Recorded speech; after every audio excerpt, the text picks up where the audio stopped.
की पुणे लोकमान्य नगर जे आहे ते पुणे लोकमान्य नगर ही म्हाडाची वसाहत आहे आणि त्या म्हाडाच्या वसाहतीमध्ये 2009 ते 10 पासून हे पुनर्विकासाचं काम चालू आहे। लोकमान्य नगर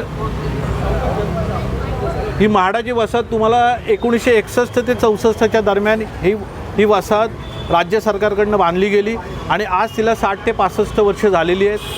ही जी टोटल बिल्डिंग आहे त्या 53 बिल्डिंग आहेत, त्याच्यामध्ये 49 सोसायटी आहेत आणि या सगळ्या लोड बेरिंगमध्ये आहेत आणि ह्याच्यामध्ये 2009-10ला पुनर्विकासाच्या चर्चा सुरू झाल्या आणि 2009-10 पासून 19 ते 20 पर्यंत राज्य सरकारने 4 ते 5 वेळा पॉलिसीज बदलल्या पुनर्विकासाच्या आणि 19-20-21च्या दरम्यान एक पॉलिसी फायनल झाली की जी एकलसाठी होती आणि ती एकलसाठीची पॉलिसी डिक्लेअर झाल्यानंतर तो जी आर जो आहे तो जी.आर. त्यावेळेस आला आणि ह्या जी.आर.नुसार ह्या नियमावलीनुसार आपण पुनर्विकासासाठी त्या 53 बिल्डिंगमध्ये वेगवेगळ्या आमच्या 53 सोसायट्या आहेत। बरं, त्याचा लेआउट झालेला आहे, आमच्याकडं लीज डीड झालेलं आहे, कन्व्हेन्स डीड झालेलं आहे, फ्लॅटचं सेल डीड झालेलं आहे आणि अनब्रेकेबल लीज डीड आमचं आहे आणि त्याच्यामध्ये आम्ही कामाला सुरुवात केली। त्या ठिकाणी 50-51 नंबर तुम्हाला मी सांगतो 50-51ची बिल्डिंग क्लिअर झाली। त्याच्यानंतर 32 ते 30 आता पोझिशनला आहे, आता दिवाळीमध्ये पोझिशन मिळतं आहे। त्याच्यामध्ये 36, 37 आणि 39 त्याच्यामध्ये 40, 41, 42, 43, 44, 45 ह्या बिल्डिंगचा ऑलरेडी म्हाडाने NOC घेतलेली आहे आणि हे सगळं झालेलं आहे। आता कॉर्पोरेशनला काही सोसायटीचे प्लॅन सँक्शन आहेत, 20 ते 25 सोसायट्यांना अप्रुव्हल म्हाडाने दिलेलं आहे आणि अशा परिस्थितीमध्ये माननीय जे आमदार हेमंत रासने आहेत ते हेमंत रासनेंनी मुख्यमंत्र्यांना एक पत्र दिलं आणि एकत्रीकरणाचा प्रस्ताव दिला, म्हणजे जे क्लस्टर एक आहे त्या करण्याचा प्रस्ताव दिला आणि त्या पत्रावर आमदारांच्या माननीय मुख्यमंत्र्यांनी तात्पुरती स्थगिती दिली पुढील आदेशापर्यंत।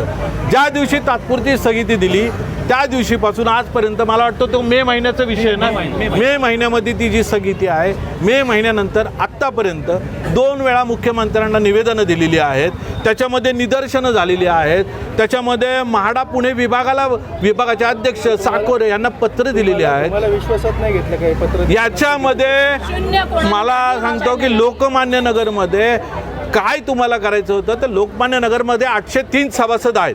803 सभासदांना विश्वासात घेऊन जर तुम्हाला काय करायचं होतं तर करायचं होतं, पण आज पण मी सांगतो राज्य सरकारच्या हातातनं म्हाडा लोकमान्य नगर सोसायटी गेलेली आहे, कारण तिथं आत्तापर्यंत 4 सोसायट्या एकत्र येऊन 2 छोटे क्लस्टर झालेले आहेत, बरोबर आहे, आणि त्या ठिकाणी 4 बिल्डिंग एकत्र येऊन एका डेव्हलपरला NOC देऊन प्रीमियम भरून प्लॅन सँक्शनिंगला आहे, प्लॅन सँक्शन होऊन पडलेला आहे, पण हे दिलं जात नाही आहे। त्याच्यामुळं आमचा एकच रोष आहे, आमचं एकच म्हणणं आहे की एवढं पुढं गेल्यानंतर आता ऑलरेडी विकास सुरू झाल्यानंतर मग हा काय प्रकार आहे स्थगितीचा, हा कुणाला विचारून केलेला आहे? कुणाच्या स्वप्नातलं लोकमान्य नगर आपल्याला घडवायचं आहे?